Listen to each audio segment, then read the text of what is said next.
Si usted quiere recibir los contenidos del Tercer Canal, suscríbase y también ahí donde está la campanita para que lleguen todas las notificaciones de la agenda alternativa.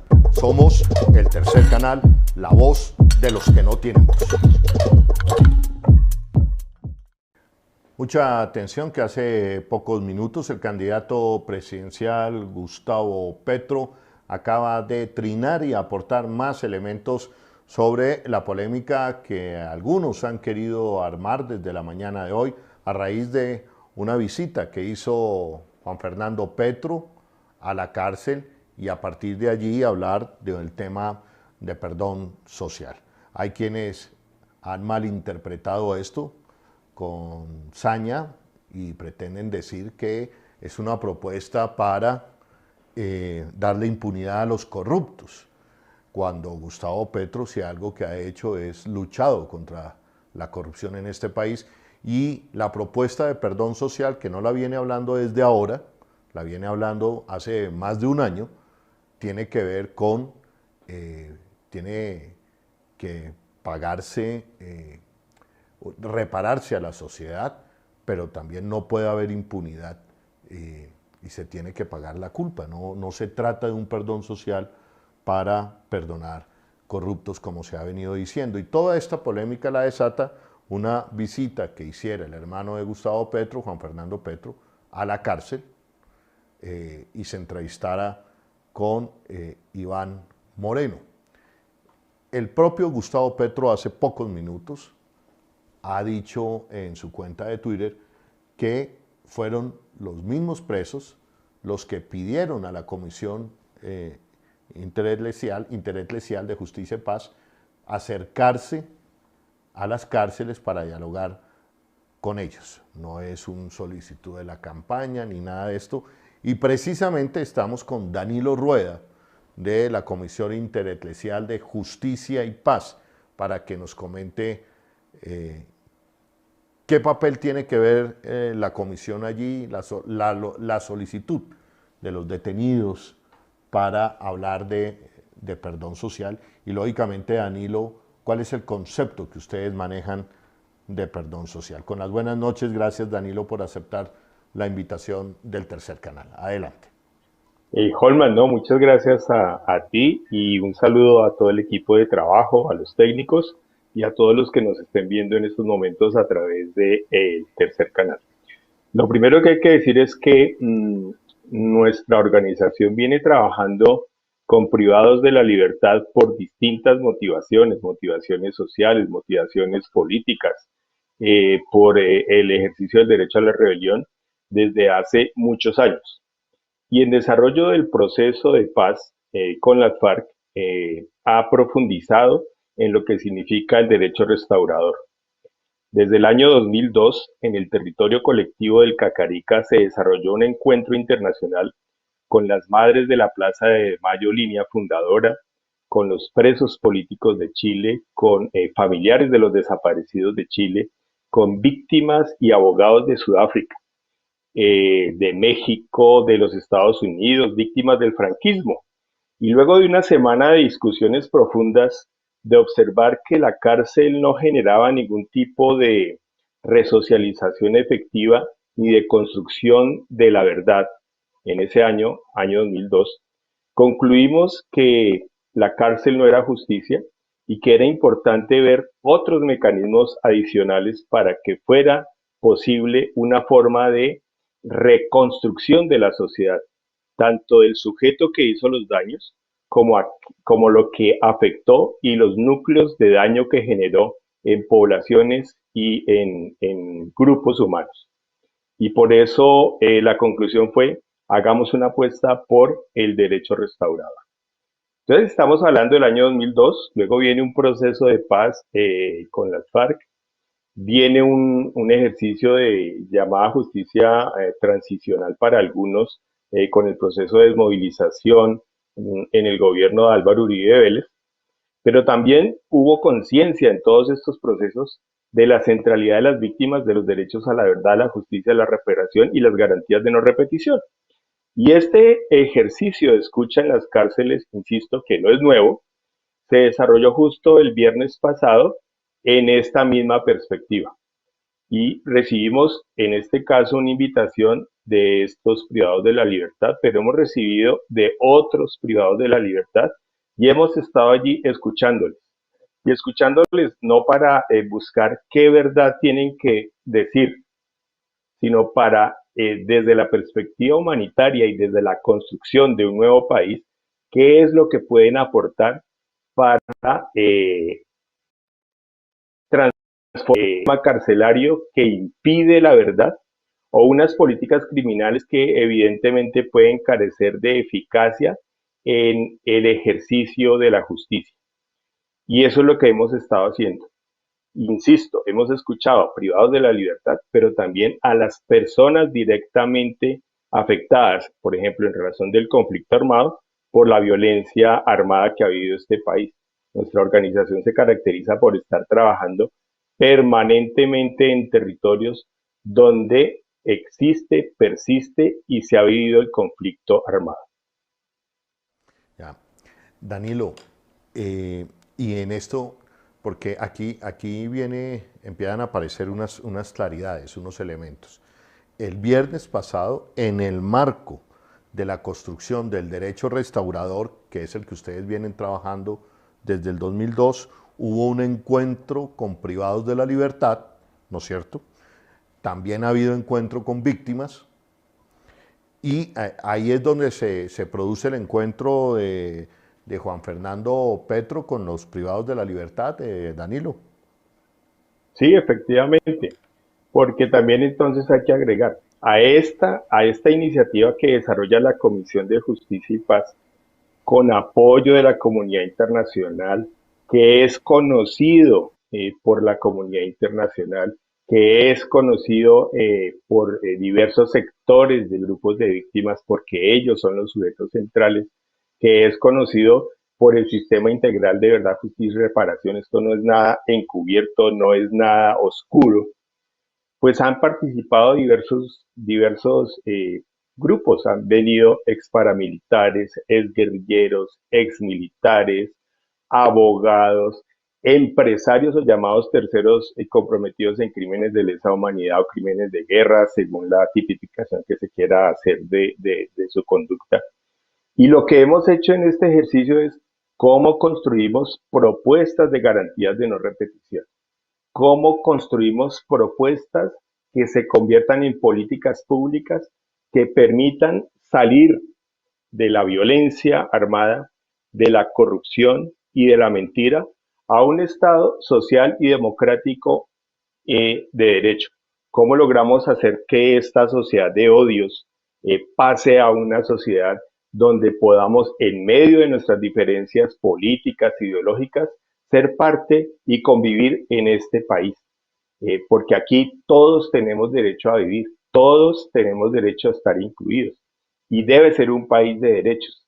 Y tanto las víctimas, la sociedad, merecemos la verdad y estas personas que tienen responsabilidades penales también tienen el derecho, no solamente y la responsabilidad de decir la verdad, sino tienen el derecho de tener unas garantías que permitan al país y a la sociedad conocer esa verdad. ¿Para qué? Para evitar que se repita, para reconstruirnos como sociedad, para reconstruirnos como un proyecto de país incluyente, moderno, que pueda ser la posibilidad insisto, de que estas cosas de altísimos niveles de corrupción, de la parapolítica, de la criminalidad del Estado, de las violencias guerrilleras que también han generado graves afecciones en la población, se erradiquen de Colombia. Danilo, entonces, bajo eso, qué le dice usted, Danilo, a quienes han dicho, no, esto es un perdón social para los corruptos, para Iván Moreno? ¿Cuál es la respuesta en ese sentido y por qué también, cuál fue el sentido de las conversaciones con este grupo de privados de la libertad? En ese patio de la picota al cual entramos legalmente con todas las disposiciones formales que requiere el IMPEC, no ingresamos de manera encubierta, no ingresamos con mecanismos espurios, ingresamos como cualquier persona que va a visitar a un privado de la libertad. Requisa, en fin. Segundo, no nos reunimos solamente con Iván Moreno, nos reunimos con varios privados de la libertad en ese patio del ERE, con el señor García. Y las preguntas eran similares. Y las preguntas las formulé yo. Esas preguntas eran, ¿cuál es su aporte hoy al país? Su experiencia que le indica que cómo podría cambiar este país. Su experiencia de ser privado de la libertad, de tener unas imputaciones judiciales, cómo puede aportar para un nuevo país. Que nosotros estamos elaborando propuestas de garantías de no repetición que el país va a conocer en un documento que estamos trabajando con víctimas afrodescendientes, indígenas, campesinas, privados de la libertad, que vienen participando en diversos encuentros de memorias que estamos desarrollando a lo largo y ancho del país, incluyendo estas visitas que realizamos a personas privadas de la libertad. Entonces, la visita no fue solamente para dialogar con Iván Moreno, incluyó a otros privados en la libertad por otras motivaciones, asuntos que tienen que ver, sí, con temas de corrupción, pero había dirigentes del partido de la U, partido conservador, dirigentes, no, perdón, integrantes o fueron integrantes del partido conservador, en este caso del Polo Democrático, y de otros partidos que han apoyado en su momento o fueron parte de la coalición del gobierno del presidente Uribe, de los dos gobiernos del presidente Uribe. Así que de ninguna manera se trataba de una visita dirigida exclusivamente a Iván Moreno, así se haya recibido una invitación en particular de él, sino que fue una visita abierta a muchos que están privados de la libertad en ese patio. Así, insisto, como lo hemos hecho en otras cárceles del país. Mucha atención porque lo que ha dicho, lo que está diciendo en este momento Danilo Rueda de la Comisión Intereclesial de Justicia y Paz es muy importante, es elemento, el contexto de lo que faltaba sobre la información que ha salido a los medios que han pretendido presentar la visita del hermano de Gustavo Petro, Juan Fernando Petro, a la cárcel Picota, han pretendido presentarla como si fuera una visita solo y exclusivamente a Iván Moreno y han, digamos, de alguna manera, han pretendido decir y ligar a la campaña de Gustavo Petro, presidente, a presentar el tema como si fuera un perdón social a los corruptos. Y le voy a pedir el favor al equipo de Twitter del Tercer Canal, tomar nota de lo siguiente, porque lo que acaba de decir Danilo Rueda es muy importante. Danilo Rueda también estuvo en la visita en el patio de la Picota. No son nuevas estas visitas.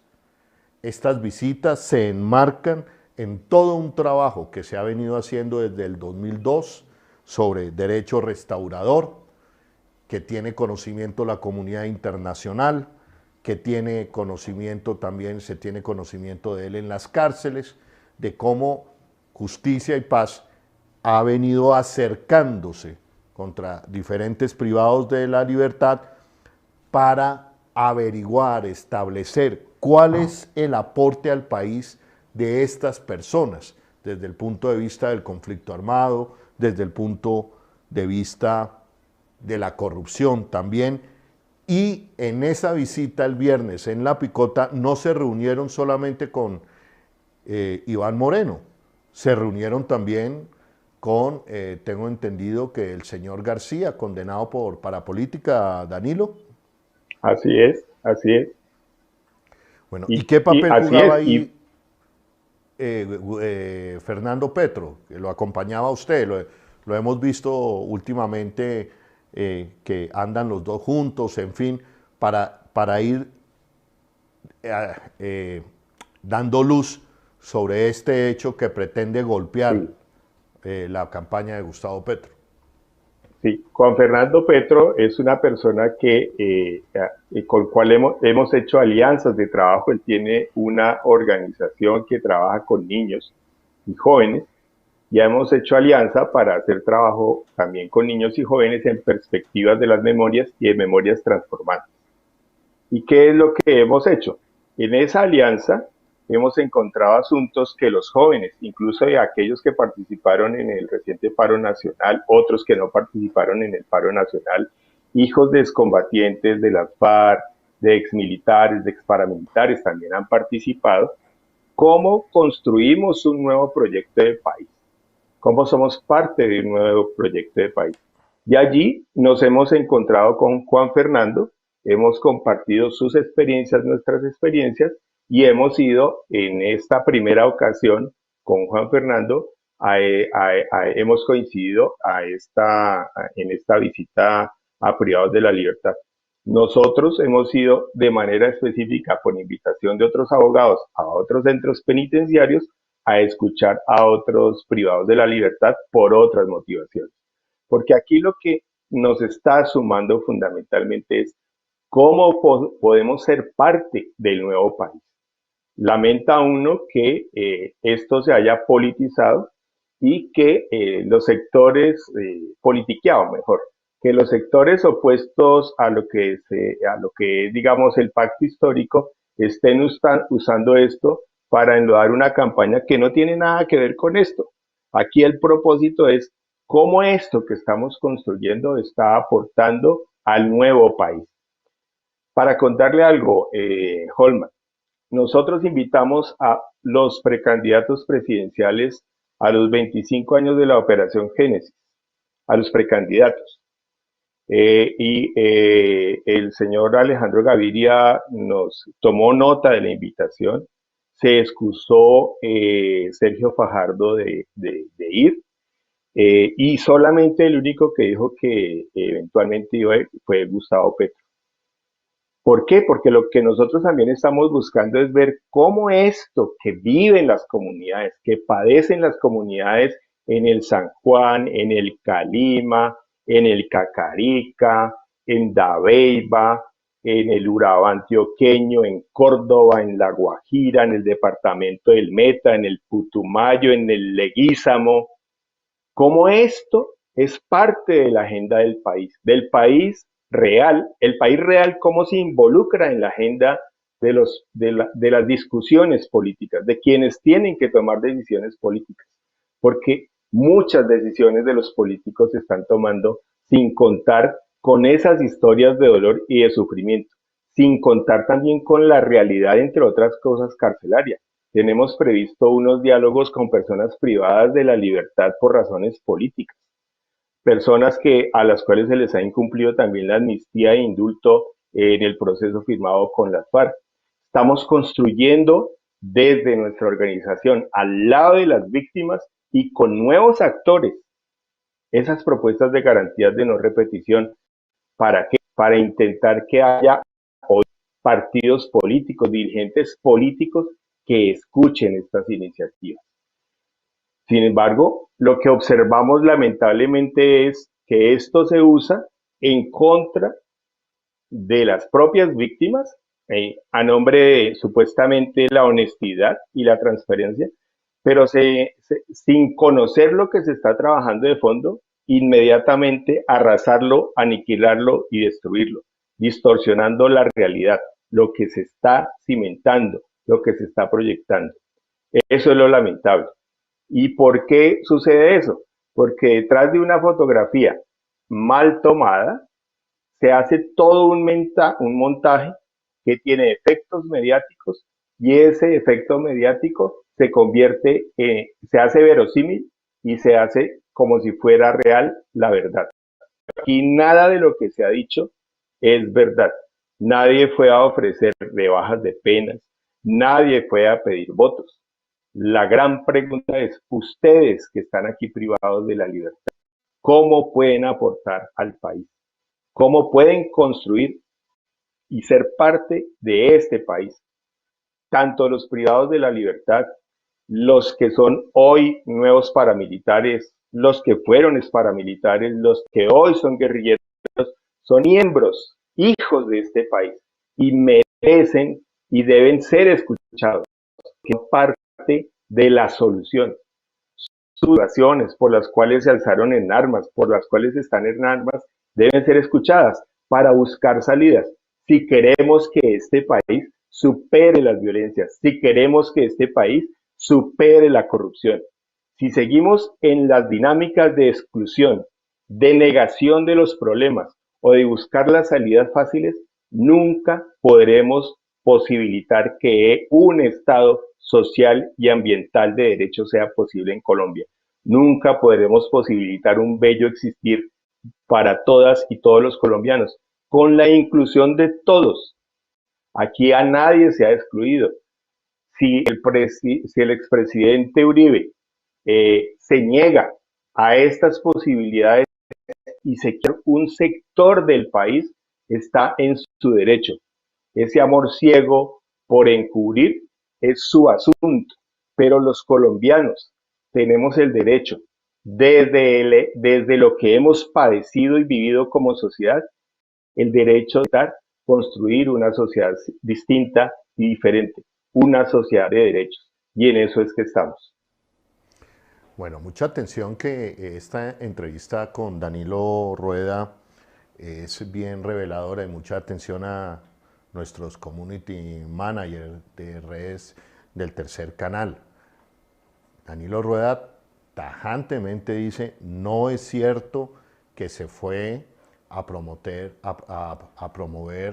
rebajas de penas ni a conseguir votos. Se fue a preguntar cuál es el aporte que ustedes le pueden hacer al país desde la verdad. ¿Qué tienen que decirle al país? ¿No es cierto? Esto es bien importante y se acompaña de toda una argumentación filosófica de que todas estas personas son hijos de este país. Hay que escucharlos, hay que saber por qué se alzaron en armas y desde ahí construir caminos de salida y de construcción del nuevo país. Es lo que plantea estas visitas que ha hecho y este trabajo, mejor, más que visitas, este trabajo desde hace años de la Comisión Intereclesial de Justicia y Paz, y que en un momento llega y coincide con el trabajo de Fernando Petro, que como lo dice Danilo, trabaja con jóvenes y en ese sentido se unen las dos iniciativas. Es decir, esto es mucho más de fondo. Y Holman, y estamos hablando del alzamiento armado, pero también estamos hablando de aquellos que no se alzaron en contra del Estado. Estamos Sí, hablando de aquellos que fueron parte de las autodefensas, que fueron co-creadores de los grupos gaitanistas, de los grupos criminales. Estamos hablando de la posibilidad de escuchar a quienes hoy están en las oficinas, en las diversas ciudades, porque hay que escucharnos, hay que buscar salidas en el diálogo para generar transformaciones. Mientras no se escuche a quienes son actores y factores de la violencia, un Estado va a seguir con las mismas fórmulas de siempre. Más violencia, que va a generar más dolor. Los resultados están a la vista. ¿Cuánto recurso los Estados Unidos ha invertido en nuestro conflicto? ¿Cuánta intervención ha habido? ¿Y cuáles son los resultados hoy? ¿Cuáles son los resultados hoy de haber hecho trizas el proceso o deshacer el proceso de paz con la FARC? ¿Cuáles son los resultados de haberse negado a avanzar en dinámicas de diálogo y de acuerdos con el ELN? ¿Cuáles son las consecuencias de haber obstaculizado un acogimiento con lo que hoy se llama o llaman el Clan del Golfo? ¿Cuáles son las consecuencias de políticas contra las drogas que no han generado resultados? ¿Cuáles son las políticas, cuáles las consecuencias negativas de doctrinas militares de la seguridad nacional que siguen concibiendo a los indígenas, a los afrocolombianos, a los campesinos como enemigos, porque siembran coca, porque no tienen otra posibilidad? Estamos hablando de esa realidad, estamos hablando de la realidad de los jóvenes de Cali, de Bogotá, que hemos visto en esto que se llamó el estallido social. Estamos hablando de tratar de evitar la prolongación de la violencia en el campo y en la ciudad. Estamos hablando de ver cómo se humaniza el sistema penitenciario, cómo hacemos eficaz que una privación de la libertad genere sujetos que puedan aportar a un nuevo país, a un nuevo proyecto de sociedad, y no que desde la cárcel se generen mecanismos para seguir delinquiendo. Estamos hablando de cómo es posible que a personas que han participado en el narcotráfico, que han participado en otras dinámicas de violencia, luego de que pagan sus penas, sea en Estados Unidos o en Colombia, cuando van a buscar un crédito, se les niega esa posibilidad y vuelven a reincidir en el delito porque las oportunidades se les cierran. Y esto significaría que como sociedad seamos conscientes de cómo es posible lograr una disposición y una generación de una nueva cultura para que evitemos nuevas dinámicas de violencia que serán mucho más aberrantes, que harán inviable este país, que harán inviable la inversión extranjera, que harán imposible que cualquier inversión que se haga en cualquier territorio de Colombia donde hoy hay violencia pueda decir que no sabía que no había violencia. De eso se trata, de resolver estos asuntos y de resolverlos a través de mecanismos que se inician por el diálogo, por la escucha y de buscar salidas sociales, políticas de inclusión social, políticas de involucramiento de los territorios y de la población de los territorios, responsabilidades de las personas que reconocen lo que hicieron, que asumen con vergüenza lo que hicieron, que ponen la cara, que dicen la verdad y que asumen un compromiso de restauración con el conjunto de la sociedad. Y estamos hablando de estas personas que han participado en la violencia, por la parapolítica o no, los corruptos y todos los actores y factores de la violencia. Y tenemos, no voy a nombrarlos por discreción y por respeto a lo que se viene haciendo, pero tenemos disposición de exmilitares de alto rango que tienen comparecencias ante la JEP, soldados, ex guerrilleros, ex paramilitares, que están cansados de lo que sucedió, que reconocen lo que pasó y que hoy están convencidos de que la única salida para este país es sentarnos a construir, a reconstruir los territorios en las diferencias, con nuestras diferencias, para hacer un nuevo proyecto de país. Queda, queda muy claro, pero date cuenta, Danilo, y opinión pública, cómo y de qué manera distorsionaron el tema. Me atrevo a decir que hasta esta hora nadie ha hablado del fondo de la iniciativa, del contexto de esta iniciativa que, como tú bien lo anotas, también tiene que ver con los que se alzaron en armas, en la insurgencia, y también con los que nunca se alzaron contra el Estado, pero hacían parte de ese juego que eran los grupos paramilitares. Para terminar, Danilo, antes de pasar con el evento que tuvo hoy Francia Márquez con empresarios, un evento maravilloso. Usted, Danilo, es comunicador social, somos colegas, somos comunicadores sociales de la misma facultad. ¿Cómo has visto el manejo de los medios de comunicación a este tema en particular, a este encuentro de Fernando Petro con Iván Moreno, que el encuentro realmente era con más privados de la libertad, tenía otro objetivo, y todo lo que han armado hasta este momento, Danilo? Pues creo que son los vicios heredados de inadecuadas culturas profesionales, información sin contexto, el afán de la chiva, y en un escenario electoral de cómo lograr usar esto en contra de una candidatura presidencial, desconociendo el trasfondo y nuevamente desconociendo los sujetos reales de las construcciones de estas historias, tanto en este caso como los privados de la libertad, nosotros y todo lo que hay de historia detrás de este simple hecho de una visita del viernes pasado.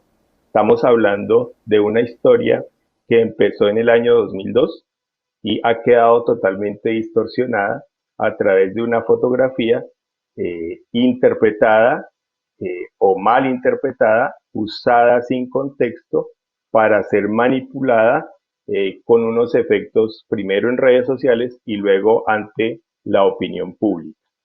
Lamentable para Juan Fernando, lamentable para el candidato Gustavo Petro, pero creemos que también este escenario que nos ha abierto Tercer Canal a través de Holman nos da la posibilidad de dar otros elementos para que los ciudadanos tengan información, juzguen por sí mismos y tomen decisiones sensatas más allá de las emociones primarias y esas emociones negativas y tristes que a veces nos imponen las agendas mediáticas de sectores de poder. Danilo, para terminar, al privado de la libertad por faltas al erario público, es decir, por corrupción, ¿cuál es el aporte al país que se le pide? Yo creo que la verdad de cómo se realizó una operación de corrupción, para qué la realizó, a quién benefició. Y lo lamentable, no me refiero a este caso porque de eso no hablamos en concreto, es que detrás de un hecho de corrupción suceden un conjunto de tipos de crímenes que son ocultos para la sociedad. Por eso creo que estamos en un momento histórico del país donde si comprendemos la dimensión profunda de la paz y todas las respuestas que podemos dar como sociedad, en 10 o 15 años nuestros hijos, nuestras hijas podrán decir que sus padres heredamos y les dejamos un mejor país. Así es. Aquí hay que escuchar, hay que comprender, hay que tener una mirada crítica, por supuesto, que permita, a partir de lo que ellos aportan, en este caso, los privados de la libertad, cómo se afinan las políticas criminales para enfrentar la corrupción. ¿Qué cosas en la investigación criminal deben modificarse para que las pruebas no se pierdan? Eso, por ejemplo, son aportes importantes que personas privadas de la libertad pueden aportar, además de la verdad total de los carruseles de la contratación y en últimas a quienes beneficiaron, por qué y para qué. Bueno, Danilo, muchísimas gracias. Yo creo que es esclarecedor su testimonio y era, creo yo, que la gran pieza que le faltaba a esta historia que, como usted bien lo dijo, armaron con una foto mal tomada, mal interpretada, con un afán de, en mi opinión, de solo y exclusivamente golpear la campaña Petro presidente. Muchísimas gracias, Danilo, y ojalá esta no sea la última vez que estás aquí en el Tercer Canal. Harman, muchas gracias a usted, a todo el equipo de trabajo y a todos los televidentes. Buenas noches. Muchísimas gracias. Buenas noches, Danilo. Hola, bienvenidos al Tercer Canal. Síganme. En más de un año de creación hemos podido acercarnos cada vez más a la Colombia profunda. Gracias. Y poder acompañar el sentimiento popular de una generación que quiere que la dignidad se vuelva costumbre. Ustedes, los seguidores del Tercer Canal, son la razón por la cual nosotros podemos seguir realizando nuestro trabajo día a día. Gracias a sus aportes a nuestras líneas Nequi y DaviPlata, podremos seguir llegándole a millones de colombianos la información de nuestra agenda alternativa. Y recuerden suscribirse a nuestro canal de YouTube para recibir todas las notificaciones de nuestros contenidos. Somos el Tercer Canal, la voz de los que no tienen voz.